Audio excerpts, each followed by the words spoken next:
You're listening to the Quint podcast.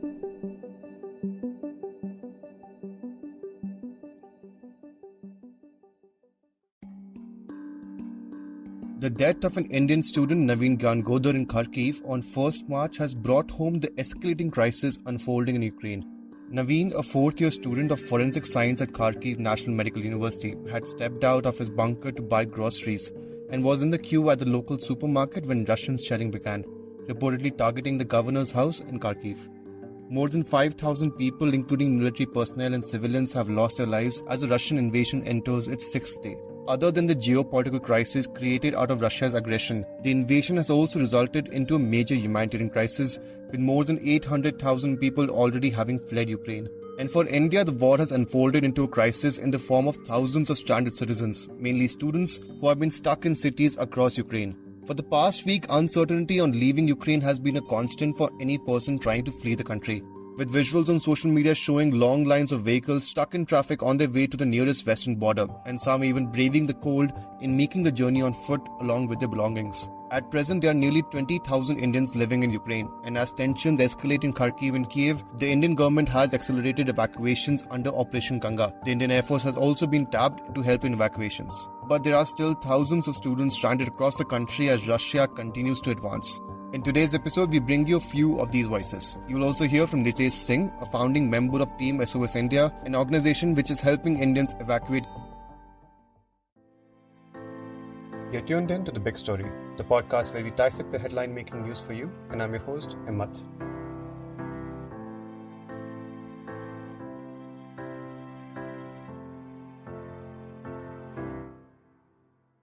To get an idea of the scale of the evacuations which the Indian government is carrying forward, here are a few basic numbers. Ukraine is home to nearly 20,000 Indian citizens who are mainly students studying medicine across the country.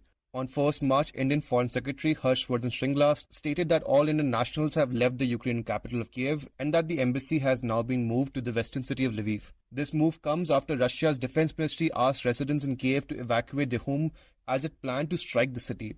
However, according to a Reuters report, the location of where these strikes will take place were not shared. Russia stated that it will be attacking objects to prevent information attacks, and soon after that, a missile hit the main radio and television tower in Kiev's city center. According to the MEA, about 30% of the total Indian population in Ukraine has already crossed the borders and another 30% have reached India. In the past 24 hours, over 1,300 Indians have been evacuated by flight. India will also be operating 26 evacuation flights over the next 3 days from Ukraine's neighboring countries of Romania, Poland, Budapest and Slovakia. For those stranded in Kiev, the MEA has asked Indian citizens to leave the city as soon as possible. However, this is easier said than done, since Russia has continued to shell across Ukraine overnight and students are being forced to seek shelter for days and nights in bunkers under their hostels. And the conditions are worse because they are living on food and water rations, that too in freezing temperatures of below 0 degrees. Apart from this, there is also a scarcity of cash in the country, making it difficult to buy groceries and essentials for any travel. There are also unconfirmed reports of sections of highways being covered in landmines. Abhas, who's from Bhopal, and Satyam from Bareilly, are students in Ternopil, a city in western Ukraine about 130 kilometers away from Lviv. According to them, the city mayor has asked them to hunker down in the bunkers since airstrikes of the city are expected any time of the day. Hello guys, मेरा नाम आभास है और मैं भोपाल मध्य प्रदेश से हूँ। मेरा नाम सत्यम सबरवाल है। मैं बरेली उत्तर प्रदेश से हूँ। अभी हम इस समय टर्नोपिल ओब्लास्ट यूक्रेन में हैं। हम लोगों को यहाँ के मेयर ने बोला है कि एयर स्ट्राइक होने के चांसेस हैं, इसलिए हम लोगों को बोला गया है कि आप सब बंकर्स में जाके रहेंगे रात भर। आई वांट टू से टू गवर्नमेंट कि हमें जल्दी से जल्दी यहाँ से इवैक्यूएट करें। हमें वो जो एयरलाइंस का था उसका नहीं अब कुछ हो सकता, उसके पैसे की चिंता नहीं है, बट हमारी लाइफ मैटर करती है यहाँ पे इस टाइम पे बहुत ज़्यादा। तो आप जितना जल्दी से जल्दी हो सके सारी इंडियन अथॉरिटीज़ को जो इन सब में हेल्प कर सकती हैं उन्हें सबको कोलैब होके ये स्टेप उठाना चाहिए जल्द से जल्द। तो और हम लोग भी यहाँ पर थोड़े काफ़ी डरे हुए हैं। So please help us. Thank you. Indian government. Rashid Rizwan, hailing from Gopalganj, Bihar, is one of the 12 students who stranded in the western city of Ivano-Frankivsk. According to Rashid, Ivano has been one of the safest cities for the past week, but Russian strikes recently targeted the airport region and that the bombing has continued all night. हम लोग यहाँ total 12 छात्र हैं गोपालगंज के, जो अभी Ukraine में फंस चुके हैं। यूक्रेन और रशिया का जंग चालू हो गया है। जैसा आप सभी को पता है, रशिया रात से ही बम्बार्डिंग कर रहा है, इवानो के हर सिटी पे बम्बार्डिंग कर रहा है। हमारी भी सिटी जो इवानो फ्रांकिस है, ये वेस्ट यूक्रेन में पड़ती है और ये अब तक की मतलब सेफेस्ट सिटी थी, लेकिन रात में इसमें भी बम्बार्डिंग हो गया है। ये जो एयरपोर्ट का इलाका है इसका, उस साइड, तो हम सब काफी दहशत में हैं। हमारे परिजन काफी दहशत में हैं, वो डर रहे हैं, रो रहे हैं और हमें बार बार कॉल कर रहे हैं। Shrishti Soni from Madhya Pradesh is currently stuck in the southern port city of Odessa, where Russia's ships and troops landed on 24th February. Hello, it's Srishti Soni from Ganj Basoda Madhya Pradesh. मैं फ़िलहाल अभी यूक्रेन में ओडेसा शहर में हूँ। आप सभी को पता है कि यूक्रेन की हालत दिन पे दिन कितनी ख़राब होती जा रही है। तो मेरी इंडियन गवर्नमेंट से यही अपील है कि प्लीज़ यहाँ पे फंसी सारे भारतीयों को जल्द से जल्द इवैक्यूएट किया जाए, क्योंकि हमारे पेरेंट्स और सारे स्टूडेंट्स भी बहुत ज़्यादा पैनिक हो रहे हैं। यहाँ की सिचुएशन बहुत अनसर्टेन है, कुछ सर्टेनिटी नहीं है, कभी क्या हो जाए कुछ पता नहीं है। ये हम लोगों ने कभी एक्सपेक्ट नहीं किया था कि ऐसा कुछ हो जाएगा। स्टूडेंट्स को बॉम्ब ब्लास्ट की आवाज़ सुनाई दे रही है, सायरन्स बज रहे हैं और पेरेंट्स बहुत ज़्यादा परेशान हैं अपने बच्चों को लेकर। मैं सभी पेरेंट्स को, जो भी मेरी बात सुन रहे हैं, प्लीज़ ध्यान दीजिए। मैं सभी पेरेंट्स को यही बताना चाहती हूँ कि आपके सभी बच्चे यहाँ सेफ़ हैं एंड आई होप कि इंडियन गवर्नमेंट जल्द से जल्द कोई स्टेप लेगा और हमको जल्द से जल्द यहाँ से इवैक्यूएट करेगा। So parents, please don't panic. We are safe here. But the eastern part of Ukraine, where 21-year-old medical student Naveen was killed, is where the situation is most dire. Kharkiv, a mostly Russian-speaking city of 1.4 million people, has been the focal point of the shelling for the past 2 days. According to the Ukrainian Defense Ministry, on 28th February, dozens of residents, including children, were killed when a Russian strategic bomber fired 16 guided missiles towards a residential area in the city. The following day, at least 10 people were killed, including Naveen. The Indian Embassy in Ukraine has since issued an advisory for all Indian citizens to leave Kharkiv via any means possible. But this too is easier said than done, since most of the transportation in the country is not functioning anymore, with very few buses heading to the western part of Ukraine where the evacuations are taking place. And just 2 hours south of Kharkiv, in the small city of Sumy, Indian students are counting on the government to evacuate them, since they have no avenue of leaving the city except walking thousands of kilometers. I spoke to Shweta Yadam, a medical student in Sumy, about the ground reality and what are the evacuation safety procedures in place right now. According to Shweta, 700 to 1,000 Indian students are stranded in Sumy at the moment. My name is Yadam Shweta. I am studying in Sumy State University, which is very near situated to the eastern borders of Ukraine, and it is very nearer to the Russia, around 50 kilometers only.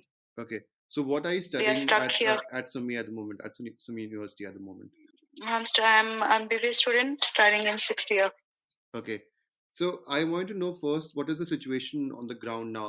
Like right now situation from last 6 days we are stuck here, and right now situation is a bit critical because today morning we heard a very, very loud sound. It was of a blast, and we just ran to the bunkers, and we were there for some time, and then we came back. Mm-hmm. So frequently we are having blast in the city, but last day we didn't had anything, so we were quite good. But today morning we had a very big blast. Okay. So we can't guarantee that where we are safe, how much time we will be here, because we can't stay in bunkers for a long time. Food is there, but at one time the food will also finish. Yes. Even the water will also finish. So we can't guarantee how long it will be there. For now, right now we are staying in the hostel. Whenever there is a threat of being inside the city, we just hide in the bunkers, and then we come back and we are eating food, and everything is there. But main thing is that nothing is happening. People from the west side are going from Poland, and they have been rescued. From the eastern borders, you have seen it's very impossible for us to go towards that side, because the railway stations, the roads are totally damaged. The station over here is broken, so especially we can't travel by the train. And if you have heard the news yesterday of Kharkiv guy, Kharkiv is very near to our city.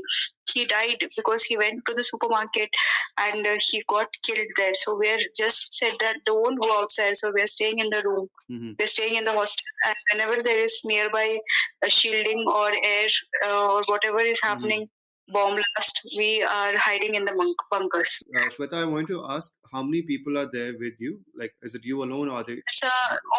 No, there are around 700 plus people, 7 to Okay. 800. You can estimate little 1,000 people are there. A lot of number of Indians over here. Okay. And what have the authorities said so far up until yesterday? What have they said? That will there be Sir, evacuations or- authorities today. Yeah, today we got information that maybe by some days the Indian government is trying to rescue us from the borders of Russia, from Okay. Moscow. So we are set to pack our things and we are ready for the message. Like we're waiting that we will go soon. So there is some positive news today. Okay. But are you also comfortable going via Russia as well? Because that is from where the blast holes coming in from. Or Yeah, are you okay sir, with that any is the option only at the way moment? for Yeah. us to go because Yeah. that is the nearest. If we travel, if we travel towards the Poland, it's too long. It's more dangerous because everything is broken. Okay. So right now, what Indian government is trying, they are also trying their best. So let's hope for it. Okay. So we just want to pray. We just want to tell that whatever happens, please try to rescue students from the eastern side. That's it. And have you made any attempts as well to flee from Sumy, Poland? No, sir. From Sumy, no one has left yet because there is no transportation over here. The railway stations are broken, as I said you. It's not working, and the roads being broken, and roads are very unsafe. So if we go, we will surely be not be coming back alive, as per I know. So right now for us is that we stay wherever we are. Are anything other like provisions, supermarkets? Is anything what is open? What is like open in Sumy? Yeah, so supermarkets are open. Supermarkets are right now open, but the ATMs are not having the cash. There is no cash in the ATM. Supermarkets are open, but the things which you want, they are not there because you need things. Everyone is taking now. Yeah. Thing is that we have food right now, but at one point it will finish. Then we don't know what to do. We have resources, but if the Indian government will not rescue us, as soon as possible it will rescue us, we will come. After some days we'll not be having the resources. I just want to tell that from eastern sides, cities like Kharkiv and Sumy, please, people are not telling about Sumy State University. There is also a place called as Sumy. People are only talking about Kharkiv. So people are more stuck. Idhar mein Indians bahut zyada hai. So many Indians are there. From the eastern side, try to evacuate students. That's it. To further understand the ground reality of the evacuation, I also spoke to Nitesh Singh, who is a founding member of Team SOS India, an organization assisting Indian students in Ukraine and helping them reach the western borders. I first wanted to ask, what are the ground realities which have started emerging as you help students in terms of like cell service is something which I know is very erratic right now, and in terms of bus service as well. So what are the ground realities which have started emerging that you have started noticing now? The transportation is the common problem as of now, what we are facing right now. Even we are trying to arrange buses, and it is taking us time like to arrange even a single bus, like single mode of transportation. It's very tough to find out. How are you going ahead as Team SOS India? How are you trying to arrange transportation in Ukraine? How does that process actually work? So basically what happened is we have created a group way back on 22nd of February. Way back means the 22nd of the 22nd February. So we have started collecting information about vendors because initially we thought that the attack will happen in the Russian side of the country. So people will move towards the other part of the country, like the Lviv and all. Yeah. So that what we have earlier perception. So we have started collecting information for vendors. So in case those people need food, accommodation, or transportation, we should have a data so that we can help them transport from one place of the country to the another place of the country. So plus there are many that data is helping us a lot. Where are the majority of the calls coming in from? Like according to the Ministry of External Affairs, all Indian citizens have left Kiev right now, and they have also encouraging people to leave Kharkiv, especially after the attacks. So basically, when believe me, I have never done this, but yesterday I tagged a government organization, and I actually asked for the help, but people thought that I am calling out them for doing their work. When they tweeted about that, there is no Indian in Kiev, or everyone is left. We were very happy. We tweeted about it. Once we tweeted, there are few cases that come to us that there are a girl Angel, then Vicky, and then other people who are stuck in Kiev. Okay. Looking at no other option, I actually tweeted to Indian government. I had there are few people who DM me with vague things. So there are still Indians stuck in Kiev. Yeah, there are few who the people we knew yesterday evening. They you can say the 12 a.m. in the night Indian Standard Time.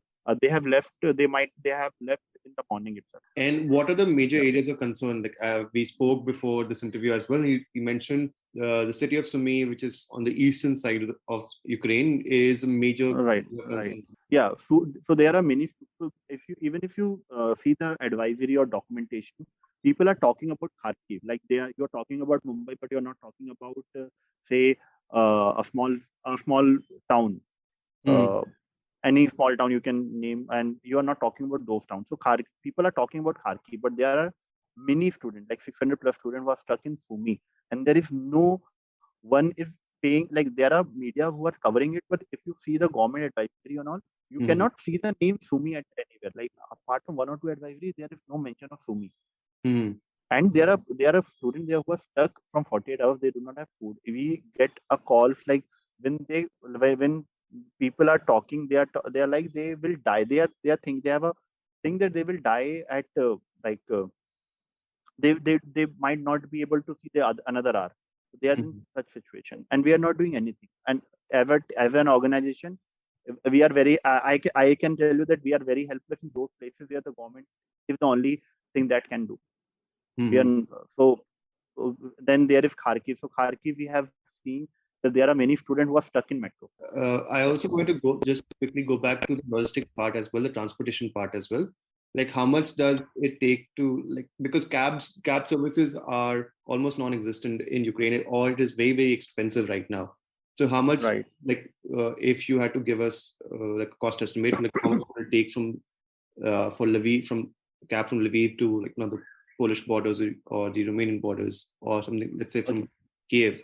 So sir, I can tell you because right now I'm handling one case of actually Poltava. Poltava is a place which is near to which is same part of it is near to Kiev. Kharkiv. So we for that place we just receive an information that there is a person who can give us a bus 3,500 Ukrainian currency per head. I cannot pronounce that currency name. If 18 members are available, and if we need a single bus, it is 50,000 in Ukrainian currency. That is 3,500 per head for a seat. Yes, actually, for a seat, because that is actually there are few seats where you just need to spend. Day before yesterday, we hardly need to spend around 3,000 rupees in Indian currency. From moving some people from Ivano to border. As the situation gets critical, because even their life at stake when there is a person transporting, life at stake. So India so far has been a fence-sitter at the UN Security Council and has abstained from every vote condemning or criticizing Russia's action in Ukraine. In response, Russia has thanked India for its consistent partnership and for quote-unquote highly appreciating India's independent and balanced position at the voting in the UNSC on 25th February. However, the big question which emerges from the entire humanitarian crisis is that will the plight of Indians in Ukraine and thousands caught in the crossfire between Ukraine and Russia invite New Delhi to rethink its stance on this entire matter? For more continued coverage on this crisis, follow the Quint on our social media handles. If you like listening to this episode, please subscribe to The Big Story for episodic updates. We're available on Apple, Google Podcasts, Spotify, JioSaavn, and most of the other popular podcast streaming platforms. For other podcasts, please log on to the Quint website, and for any feedback, please shoot an email to podcast@thequint.com.